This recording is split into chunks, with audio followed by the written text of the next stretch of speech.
Hey guys, welcome back to another podcast. We're here today and we're going to go through a little bit what we touched on last week when it was asleep, but the big topic of right now really, stress. Yeah. How we see stress, how I see stress in a client, and how we look at building up a plan in order to manage that stress. Yeah. And I can talk about it from my point of view, but Roger, what is your point of view and what do you see in practice as a chiropractor? Well, stress can be so many different things. I think some people might, who've been following our podcast, be picking up some stress now because we've changed seats.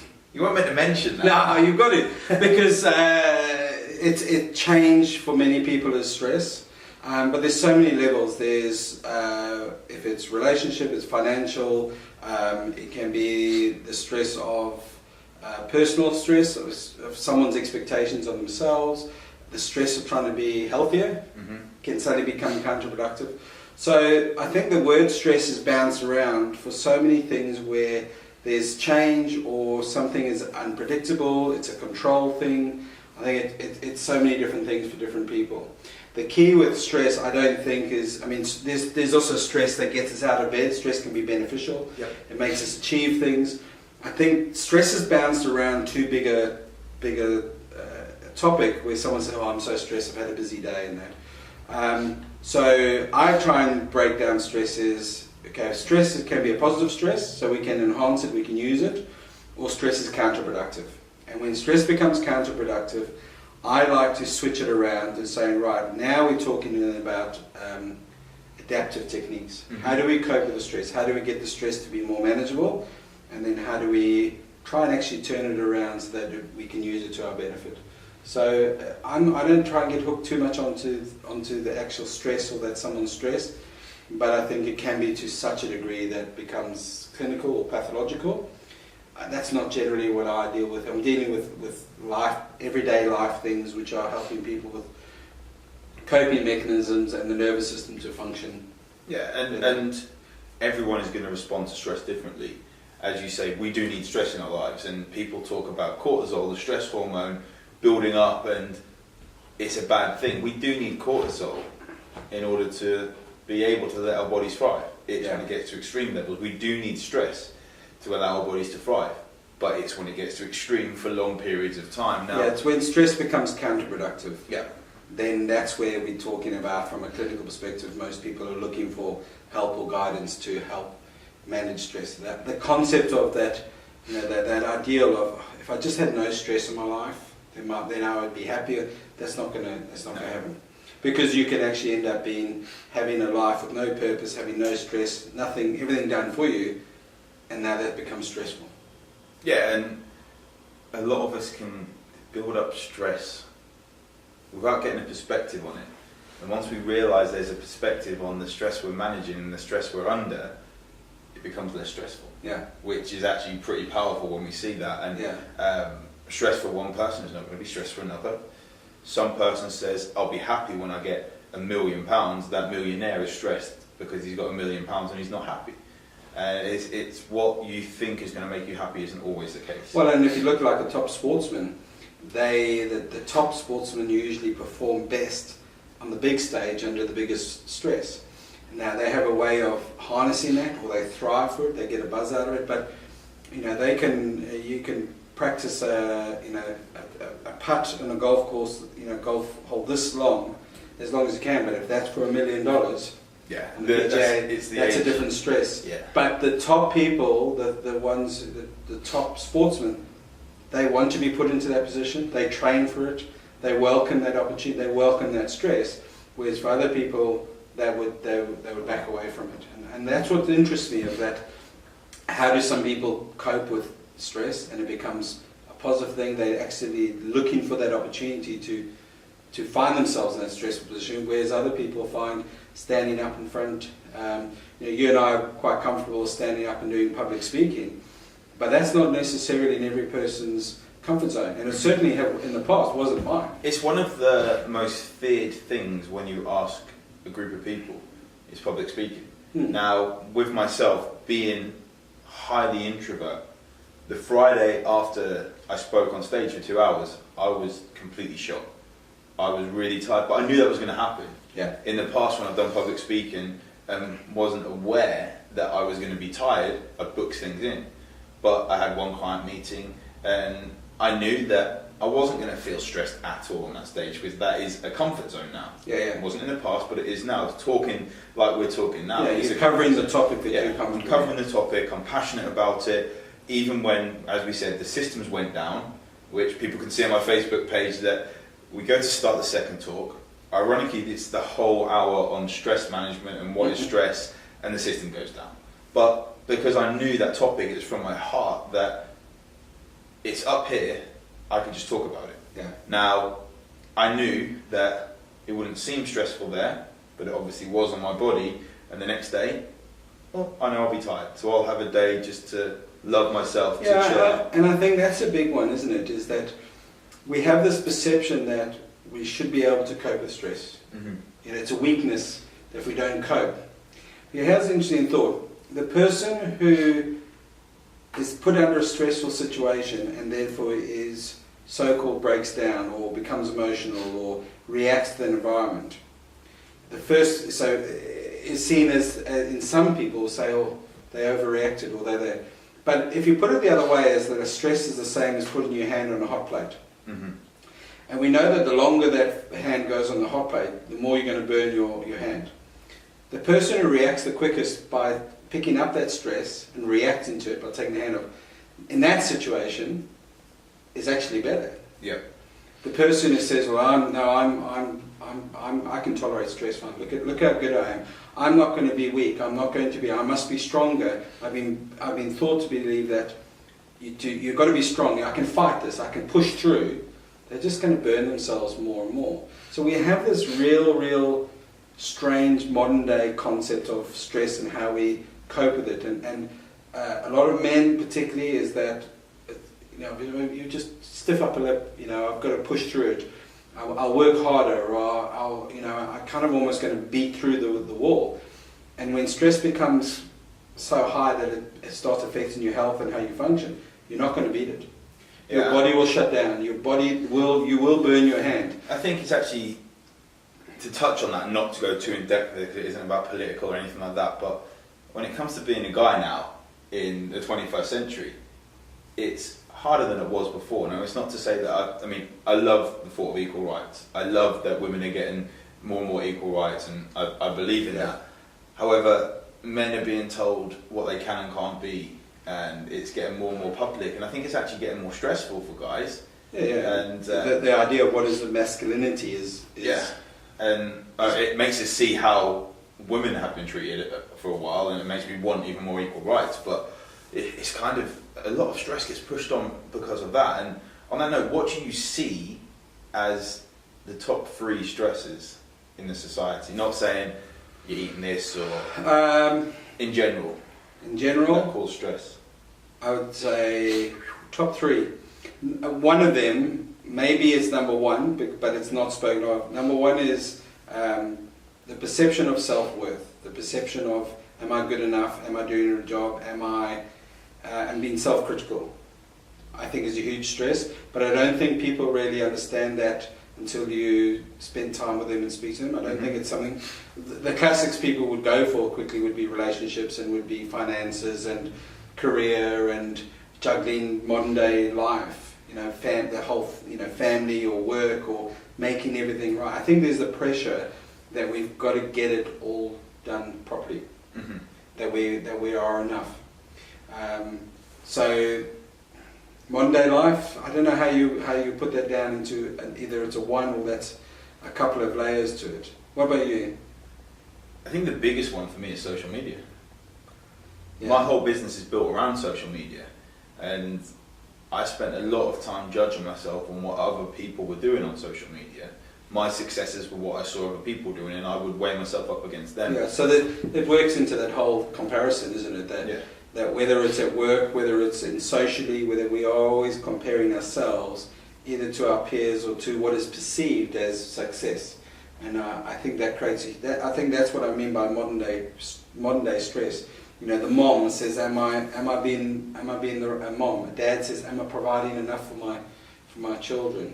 at work, am I performing enough? Because at some stage there might not be job security, and if I can't have my job, then I can't have a certain lifestyle for my family. And I think so. Modern life, I think, just generally gives us, and as we want more, we live in a world where we have more luxury and more opportunity than generations before us. But because of that, we actually have more stress on that to keep on providing. So each generation, I think my kids generally have more at their disposal than I did, and me before my parents. I think we're under pressure to feel that are we good enough? We've got to provide more, and so that just generates a huge amount of expectation. It's massive. It's the pressure we put on ourselves, which is stressing people out. So it's that self-pressure and beliefs that we think of other people, where we think that other people are looking at us in the gym. They're not. Or other people are doing something on social media and looking at us in judgments for it. Most of the time they aren't. And looking at the insecurities, or when people point a finger, as I mentioned to you, there was a guy that said on my social media that, why would I listen to a guy that's out of shape talk about diet? And we think, well, if you look at the pictures, I'm not out of shape. Compared to how I used to be in bodybuilding, physically I'm not shredded like I was.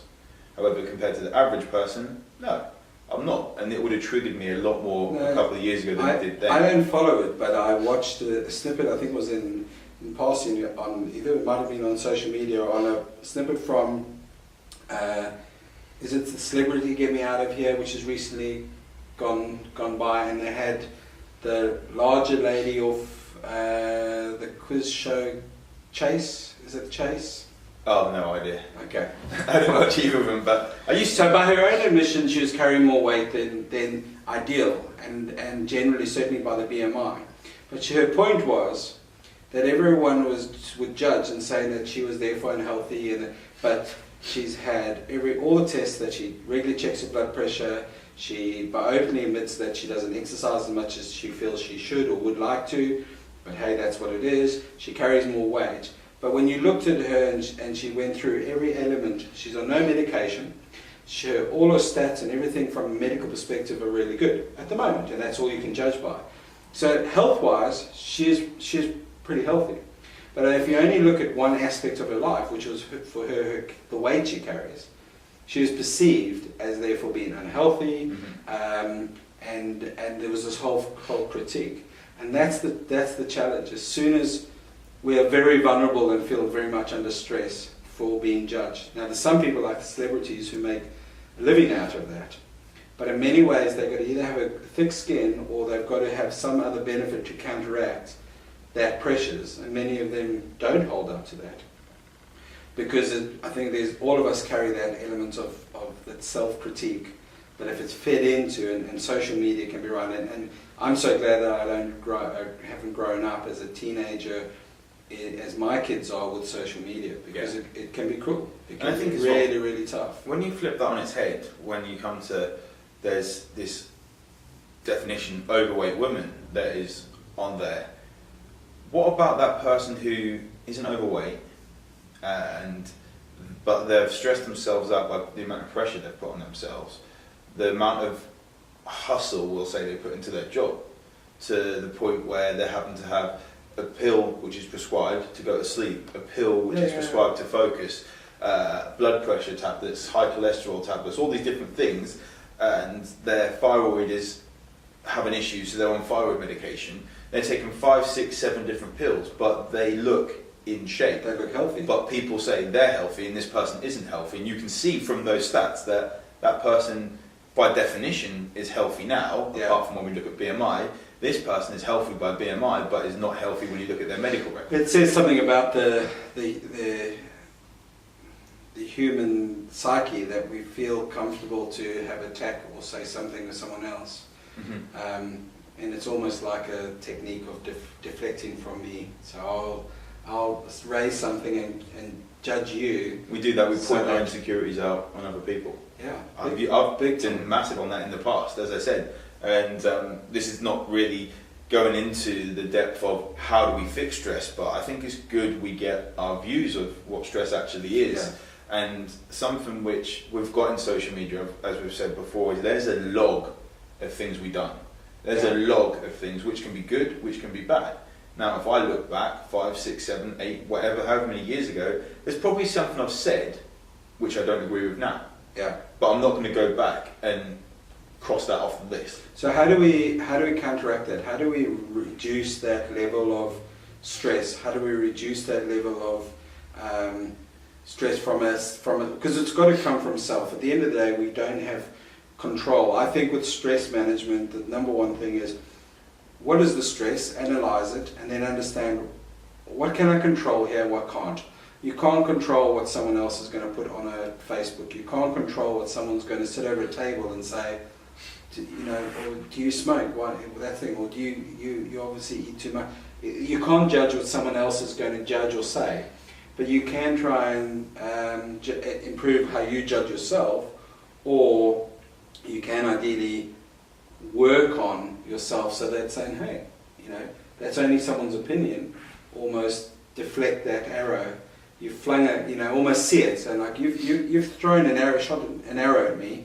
So I imagine that there's that shield. I've just put the shield up, deflected it, and I move on.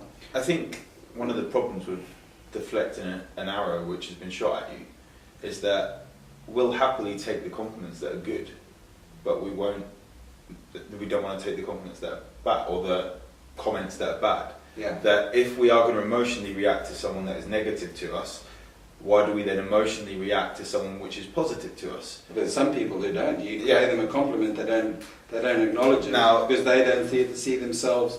Not necessarily not acknowledging it, but to the point of, because someone said to me, "Do you like giving presents to someone?" Or yeah, I do like giving. Well, you not receiving something is actually being selfish, because you're not allowing them to have that same feeling that you had. But what I'm talking about is that if a negative compliment gets you down, how come a positive compliment will then get you up and make you feel better? Which, don't get me wrong, I like receiving positive compliments. Yeah. But then I want to deflect the other ones. Yeah. It's focusing on our self-awareness. Self-awareness, that's what I'm getting at, because I think once you've got some self-awareness, you can also say, okay, someone has critiqued me. So if I'm self-aware, first of all, I hold my own values strongly. So does this fit in? Is this come from a reliable source? Is this from a source that I value? And is this something which is congruent with other things I've noticed, so that I can take this on board? Because a critique can be very beneficial. It can be a very, very positive thing. It can then be used to motivate. So I think it always comes back to self. I think it kind of depends on your self-image, your self-idea of your principles, your focus, what is important to you, and is this going to serve me or not? Whether it's praise or not, you could get false praise. Someone can give you praise with a very, very manipulative idea behind it to get something for you to do, and it can be hugely detrimental. Because now no one's going to trust when people are praising. Well, how would you say? So we've got these stresses on modern day society stressing us out. How would you say that if you were to put a number one tip, shall we say, a number one tip on lowering stress, what would it be? Know your purpose. Define that.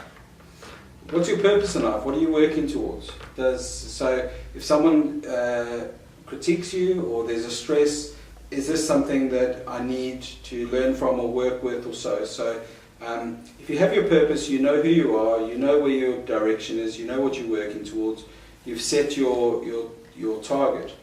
Yeah. So if once you've got that, that's your principle, your baseline from which you can build everything else on. So if someone critiques and says, I don't like people with brown hair, well, fine. If you've got brown hair, great. Well, I have brown hair. It doesn't mean that you know who I am. I know who I am. I know my purpose. I know it's less. I'm not likely to take that on more on board. But if you haven't got a purpose and you haven't got a grounding of who you are and what you're working towards, you're very vulnerable to open to persuasion and other things. So purpose is, I think, is the case. But I would use that for anything, whether it's someone saying, I'm looking at weights, I'm looking at reducing stress, I'm looking to change my career. I say, well, who are you? What is your purpose?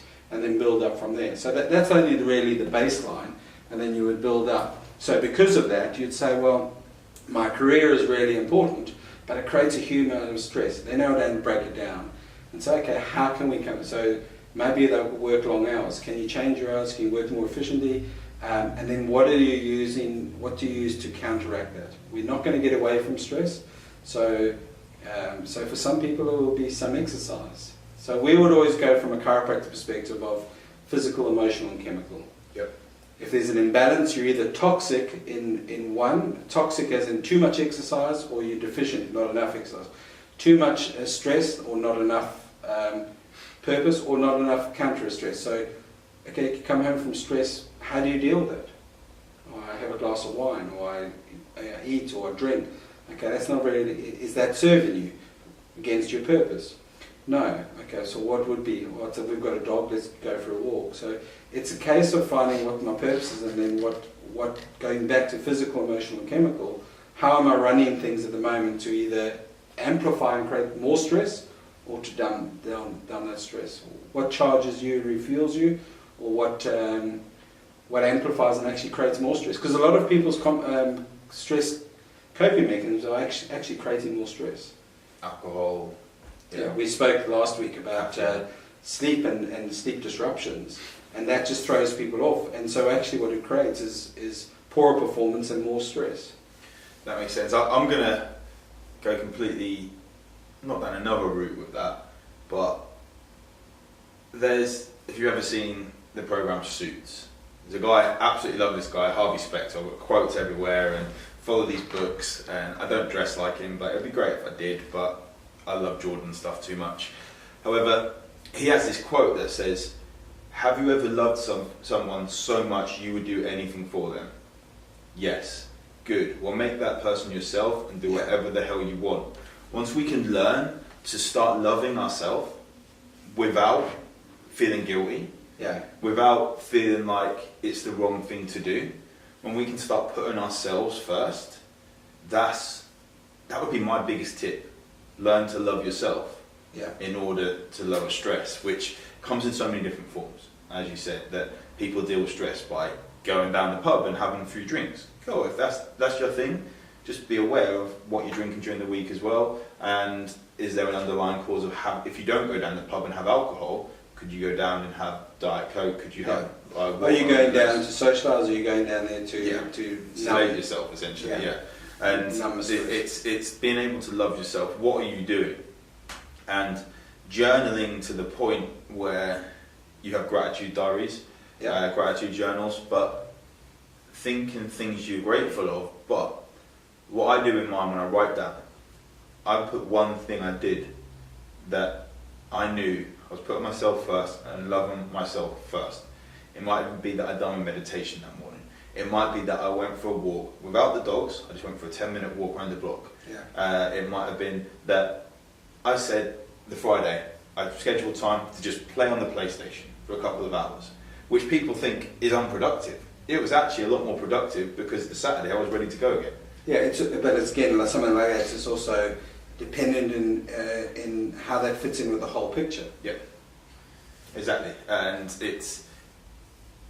I then made sure, I think Friday night as well, it was a night just to cook a nice meal, and I spent it with the wife, and we just watched Suits on Netflix. So it was watching a couple of episodes of that, but it was downtime, which was scheduled in. But if you get to a stage that you know yourself better, you know your purpose, and you know how you tick, you know what things to do which are going to re-energize you and rest. And as you said earlier, prepare for a talk. You know that the next day that you're going to be, you're going to bottom out, and so you prepare for that. Mm-hmm. If the expectation was to be a successful speaker, the next day you have to be up, you have to be training again and doing it and go. If you don't know who you are and you don't understand the stresses and how your stress affects you, then you're going to be in trouble. Yeah, it's setting yourself up for success in your own individual what your success is. So for your success, some people will look at someone else and go, that person's driving a nice car, he's successful, so I must have that, and then you're just chasing the materialistic. So you've got to start from self-love, you've got to start from self-awareness, and you've got to, for me, therefore, understand, what are your individual principles. If your principle is, I want to, my driving force is to have a brand new sports car, well, great. If that's your driving, then I question why that would be. Well, but if that is your thought and you're going for it and achieving it, then go for it. But most people aren't going to take their last breath and go, if only I'd worked eight more hours a week, and if I'd only achieved, and we had a house which had more rooms, then I can part this world and say I was successful. Yeah. It's not going to happen. Yeah, it is, and I think, we'll touch on some pretty important subjects there. I think what we'll look at doing in the next episode, in next week's episode, is to actually look at some proper mechanisms of coping with stress, to start loving yourself and being able to develop the relationships around you. Yeah, it's got to start with yourself, and then build and use different techniques or things that we can observe, and what can we do to help each other? Because stress is a biggie. We're not going to get away from it, but we can certainly thrive with stress around it. It doesn't have to be detrimental. 100%. Right. Cool. Till next time. For joining us. Bye bye. See you then.